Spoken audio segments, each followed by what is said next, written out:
everyone, I'm Liz Hunt. And I'm Chelsea Poppins. And this is the Agency Rocket Show, where we talk about the chaos of running our creative agency.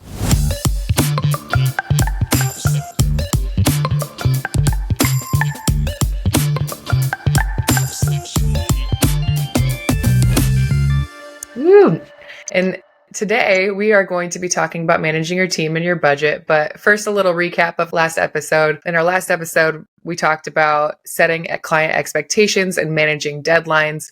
We're currently working through a project management series. First, it was setting client expectations and managing deadlines. And today we're managing your team and your budget. And we're going to work through a lot of different topics of what kind of tools we use and a lot of different things that help us succeed as an agency with our internal team and with our client relationships. So really excited to get more into this.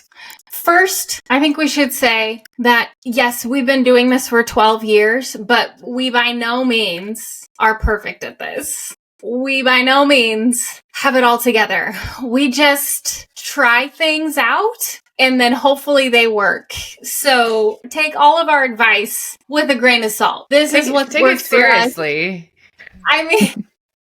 I mean, we have been running an agency for 12 years, but also things that work for us don't always work for everybody else. There's probably other ways of doing what we're doing. There's probably other ways and maybe better ways of doing it than how we do it. So it definitely works for us. Obviously, there's a lot of tools and platforms and AI programs coming out. Project management is going to be continuing to advance over these next couple of years. So we're a small, medium agency. Anybody listening that's a freelancer, that might look very different from you as a creative or as a large agency tuning in. So do what works for you, but feel free to dabble into any of the processes or any of the tools that we incorporate in our everyday. Yeah. And I think too, our goal is just to pull back the curtain on how to run an agency. We just want to start the conversation, whether we're doing it right or wrong or whatever it is. I think it's just more about having an open and honest conversation about how creatives run their businesses and how to be a creative entrepreneur more than I do it right, you do it wrong, or I do it this way and my way is the right way, or, whatever it is. I think it's more about, can we just have an open and honest conversation about how to run a creative business? Because we're all just trying to make it in the world.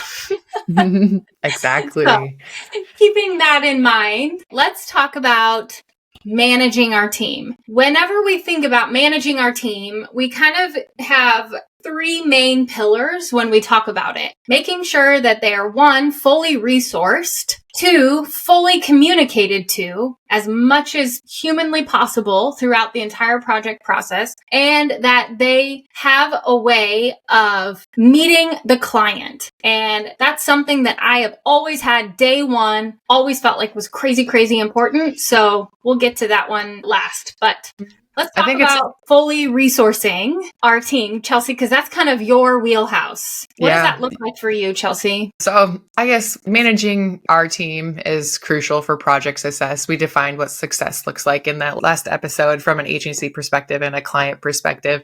And it really is about fully resourcing your team and ensuring that everyone has the skills and is supported in whatever they need in order to excel at whatever they're doing, whether that's web development, designing, or even copywriting. And like you said, meeting the client is very key to that. But I think what you said earlier too about managing your team, that looks very differently for everybody. Some people have more people on their team, some people have less, and the types of people that you have on your team are very different, and how they are communicated to looks different, or how they receive feedback even sometimes varies. So I mean, that's one of the learning curves that I've had joining DayCloud and communicating with our designers and how to communicate with our web developers, and especially what assets do they need for their position. One of the things that I have learned to do is look outside myself. If I'm a designer, if I'm a web developer, and I know nothing about this project besides maybe what I learned initially in our discovery phase, what do I need in order for me to begin or feel fully resourced in order to begin? And if I'm not, as a project manager, I'm not doing that for my people, I'm not helping them succeed. I'm failing at my job. I'm not doing the things that I need to do in order to Right.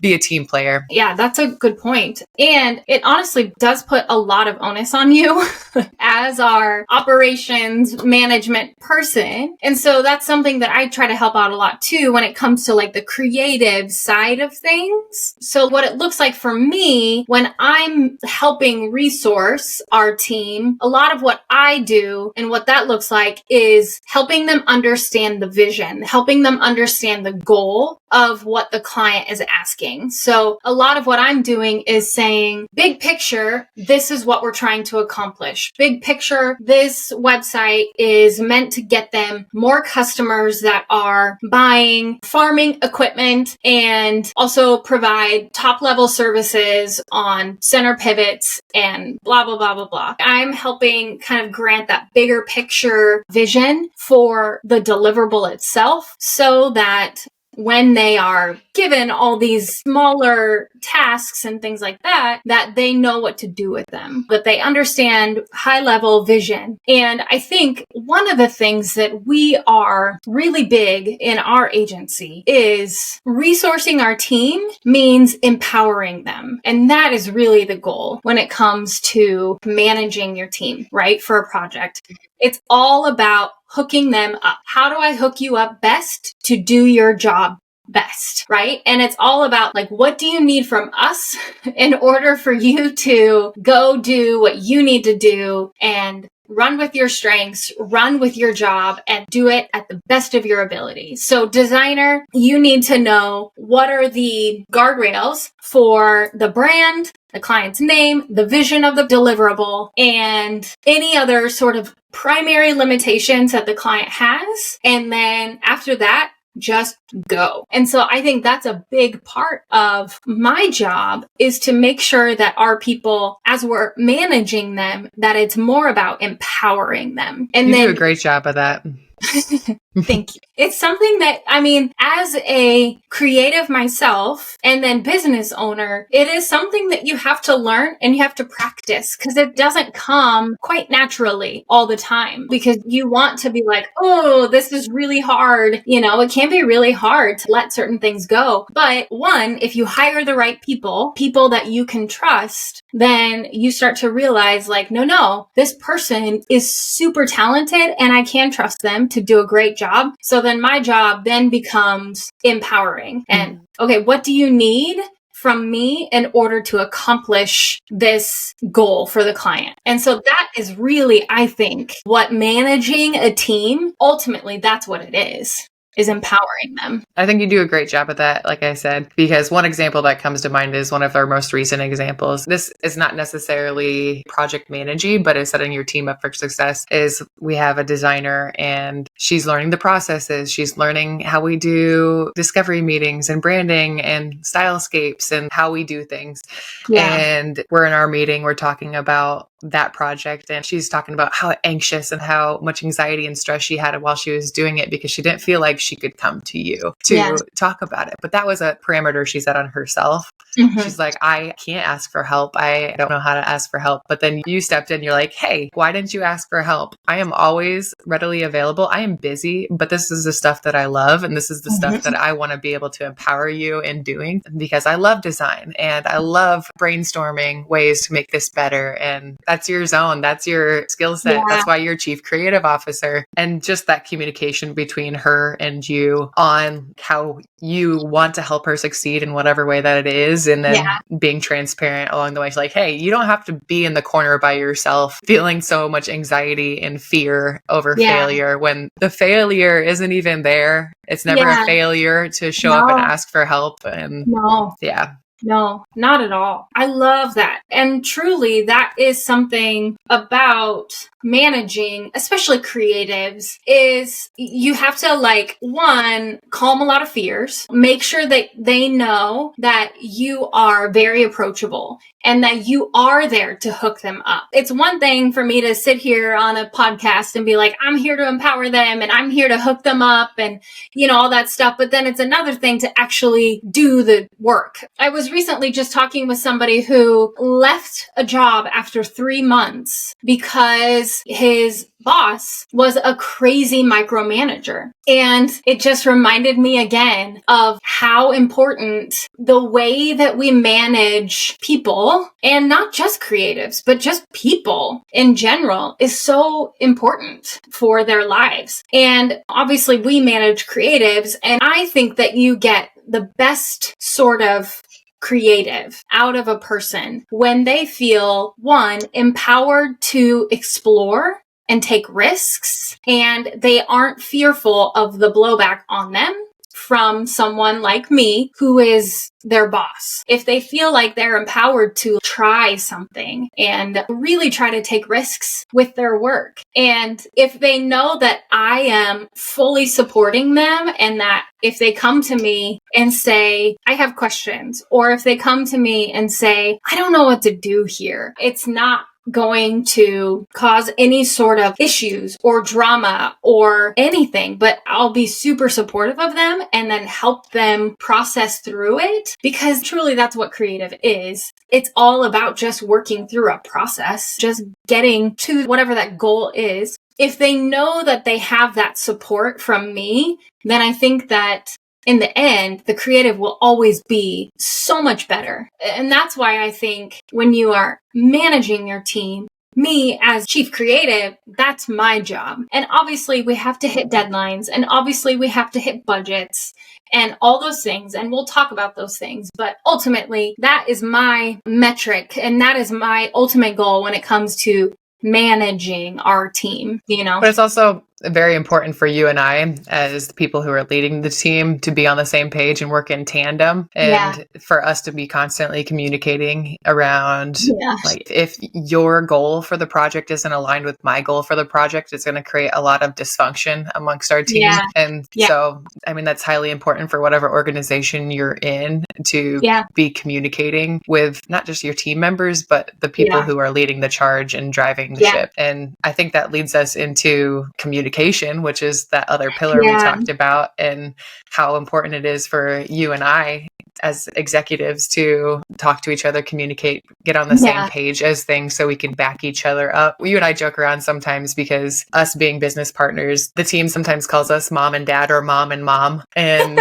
and so if one of us pushes back on something, sometimes the other person will run to the next person and just be like, hey, can I do this? Or you sometimes get a little bit of that family dynamic, and us just hopping on the call to be like, hey, let's get on the same page as this is highly important. So be a grown up, hop on the phone. Don't just text or Slack or email and let that communication get misconstrued. No, that's so true. It is crazy, crazy important that we are aligned. And then when we communicate to the team, that it totally is like a mom and dad thing, or a mom and mom thing. That it's like, we have to be aligned, so that when we communicate to the team, that we are saying the same things, because that absolutely creates dysfunction, disunity, any sort of disruption on the team. And it could create massive rifts, or at the very least, it just creates confusion. It just is like, well, I don't know what I'm supposed to do, is the very least that it would create. And to build off of that, if that confusion is at the core of the company, it's going to eventually leak out. Whatever's at the heart eventually makes its way to the surface, and clients will notice, clients will be confused, and it's just like a trickle down absorption. Everything starts at the head, right? It always does. That's such a good point. If our people are confused, then it's on us. And you're right. It will lead into clients being confused, or clients will pick up weird vibes, something like that, whatever it is. So you're right. It does start with us.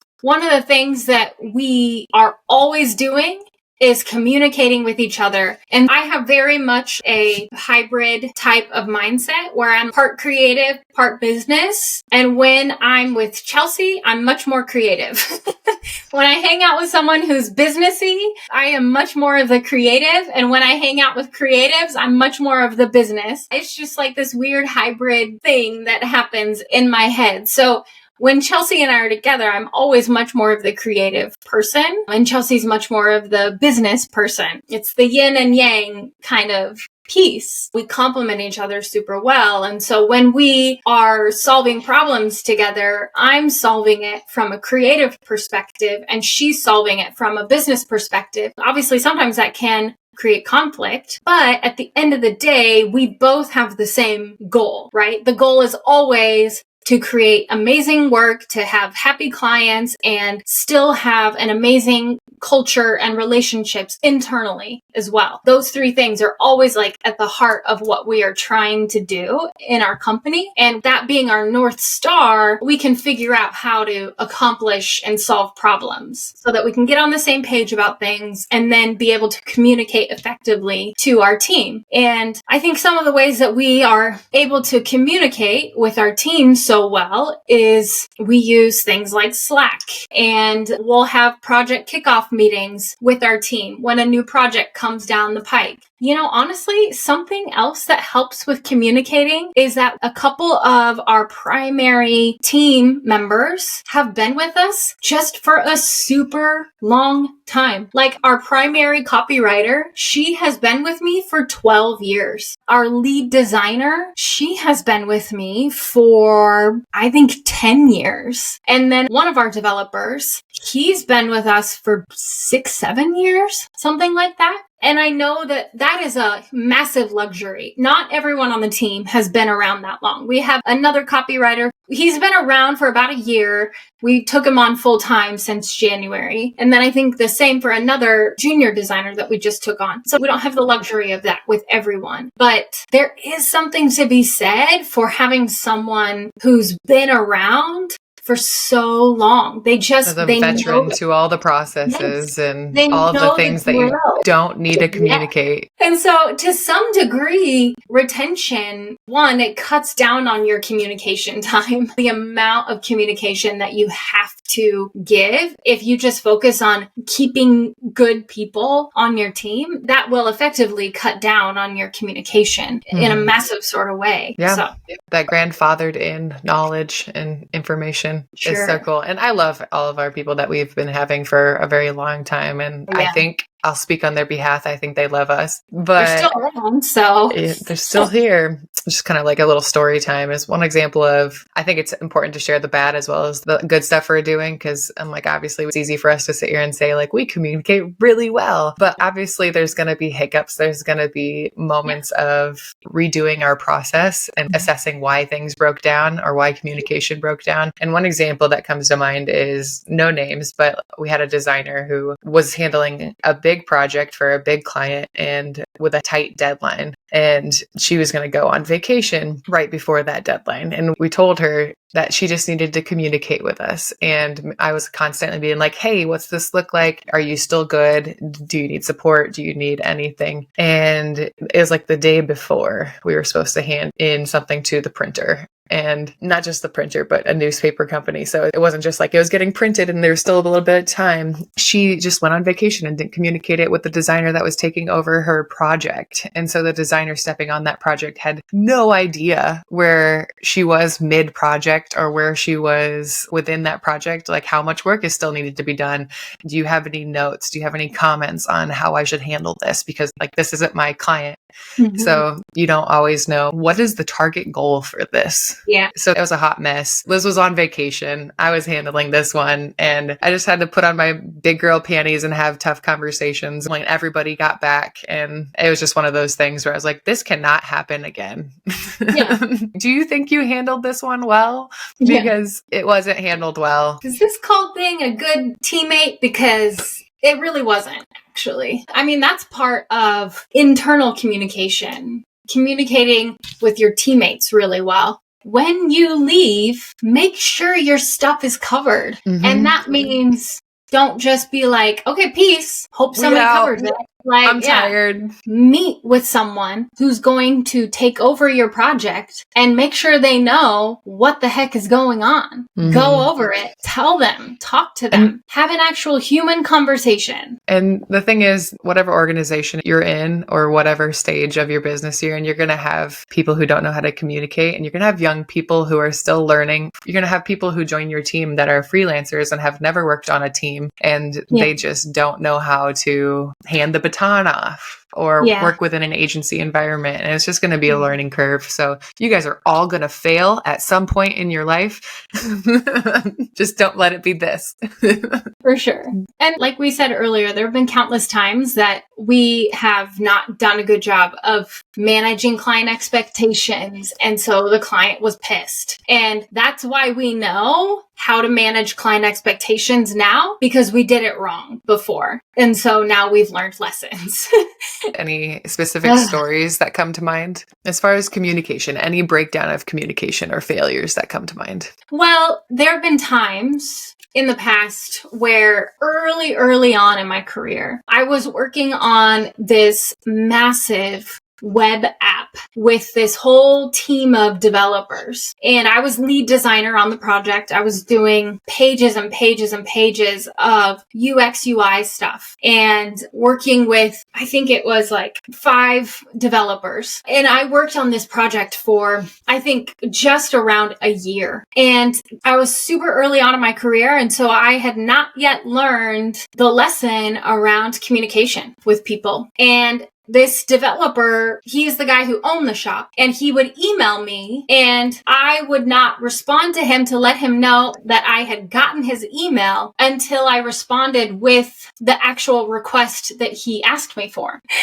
And so he got super pissed about it and made a big stink. Like, why is she not answering my emails? What the heck is going on? What are you guys even doing? And that's when I learned that you have to tell people what you're doing, because clients and people don't know what is happening on the creative side of things. They think it's like this magic box, just like disappearing into the ether of creative whatever. And you know what you're doing, but no one else in the world does. Nobody understands what creative is and what goes into the process, right? If you don't tell clients, hey, I'm going to do this now, they will think that you are doing either nothing, you are wasting their time, wasting their money. And so that was one where I was like, oh, I get it.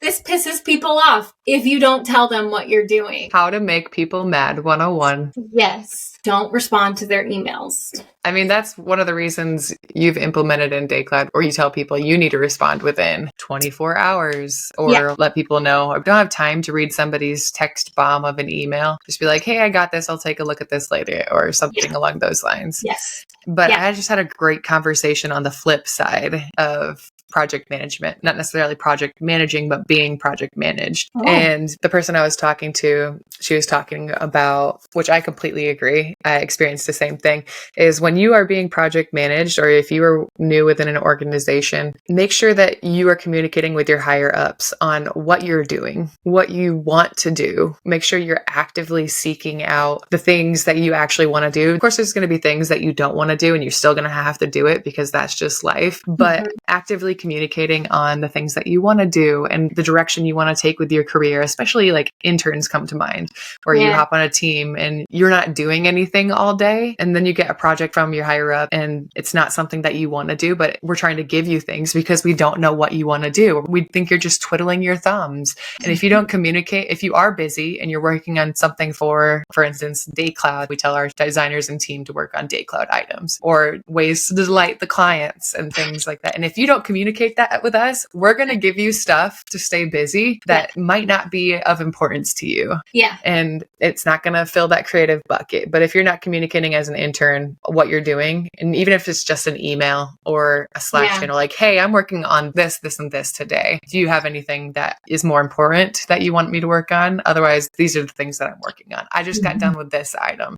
I'm going to switch gears to this. Just communicating from that being project managed perspective is so vital and so important. Yeah, that's a very good point. I do remember at one of my first design jobs, I was a contractor for a startup, and I would get those questions all the time of like, what are you doing all day? And I ended up having to email the COO of the organization, like, here's what I did today. And I would have weekly meetings with him, and he'd be like, why are you never getting your goals done? And I would be like, because of all these other things that people are telling me to do. My time is getting hijacked. Yes, exactly. And so those are things things that you have to communicate, because especially for a lot of designers, we can be shy about talking about ourselves and what we're doing. We can be introverted or shy or whatever it is, and we can have a really hard time talking about what it is that we're doing and things like that. And so that's something that I've really had to learn how to practice and get better at, and explaining, here's what we're working on, so that clients are like, okay, yes, I will give you money. You really are providing value. Because it used to all live up here in my head. And it's like, no, you have to speak it out. People don't mind read. And it's funny that you say that you're introverted, because you've had to learn to communicate. And that even shows, we talk about this all this time. I think it takes us into our next pillar, which is the discovery meetings and recording those meetings. But we talk about this when you're like, all right, I have a discovery meeting. It's going to take a lot out of me. This is going to drain me for the rest of the day. So if there's a discovery meeting, which is, for everybody's reference, it's usually between like 2 and 3 hours, because it's a deep dive into the organization and understanding their audience goals, the vibe, everything that they're looking. So it's a lot of questions and answers. It's a lot of fun, drinks and snacks, but Liz leads it, and Liz kind of just steers the conversation, make sure it keeps flowing, make sure that if the client is stuck, she helps kind of get them unstuck in that conversation. But I think it's really funny because you do such a good job of just, I don't really like this phrase that much, but you're the social lubricant of those meetings. And never heard you say that before. I try not to, but you are the social lubricant for those type of situations, and you do a great job at it. Oh my God. Ryan and I use that all the time, because I am the social lubricant for any discussions with strangers that Ryan might encounter. Ryan has his facts and the things he talks about. That's my fiance, for anyone listening. And he doesn't know how to bridge the conversation to small talk or random conversation. So I'm always the social lubricant when it comes to us. I mean, like, couldn't you just say that you're a good conversationalist? No, because we call Ryan a social liability. So it goes within that framework of language. Social liability, social lubricant. Got it. Okay. Yeah. Social debt to people. Like Yes. The 3 pillars of social interaction: social debt, social liability, social lubricant. Oh my gosh. That is so funny. Okay. Well, got it. I'm social lube. Got it.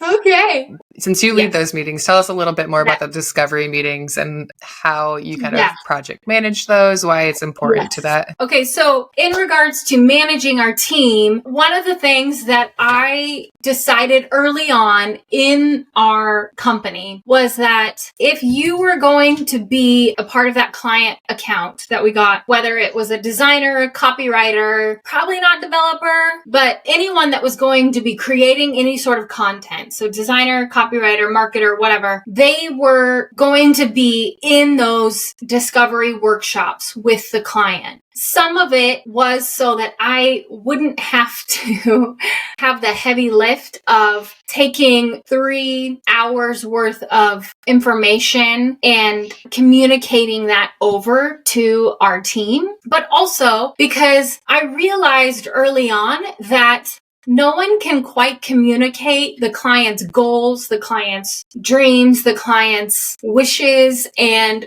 who they are, like defining who they are as an organization, as an individual. No one can quite say it like the client themselves. And so if I were to say it, it would have my own spin on it. And if someone else were to say it, if Chelsea were to tell them, it would have her spin on it. And so what I really, really wanted was for everyone on the team who was working with that client to hear it unfiltered directly from the client's mouth. That is something that I have worked at doing from the beginning of DayCloud. If you are on this person's account, you are in the discovery workshop with us for that client. So that's always been something that I've just 100% believed in. I knew that in my previous experience before starting the agency DayCloud, that when past bosses would try to explain, or honestly didn't explain, clients and their goals and stuff to me, it never worked. I didn't understand, and I couldn't understand behind and I wanted more information and I never got what it was that I needed. And so that's when I was like, you know what? I'm going to have everyone on the team here. And I know that if we were a larger agency, I don't necessarily think that that would work. But because we are the size that we are, we can, because it's only 4 people in the meeting, not 15 or 20. And yes, we prefer people be in person, but we do have people join over Zoom, or we record it for these meetings to have them listen on their own. So I know it's so hard to work around people's schedules. As a project manager that schedules all of our client interactions with our team, and working around contractor schedules is difficult. Finding solutions to getting them in the room to hear their voice and hear that unfiltered language from them, I think is vital. Yeah. I just think that at the end of the day, no one can explain who they are like the client. And so I think that that's really important, that we as the DayCloud team gets to hear it directly from the client's mouth. And then after that, we can start building what it is that we need to build out of that, right? Mm-hmm. And that's how we work. That's our process for communicating all those initial goals and brand definitions and all that stuff out of that. Yeah, I think that's great. Well, I think we're going to have to end up turning our next segment into our next episode. So our next segment will be managing your budget. This one, I think, was a wealth of knowledge to anybody listening. So thanks for tuning in. If you like this podcast, like, share, follow, send us your feedback, or follow us on social media. We would love to hear your stories. But thanks for joining. Yeah. Bye, bye, bye. Bye, bye, bye.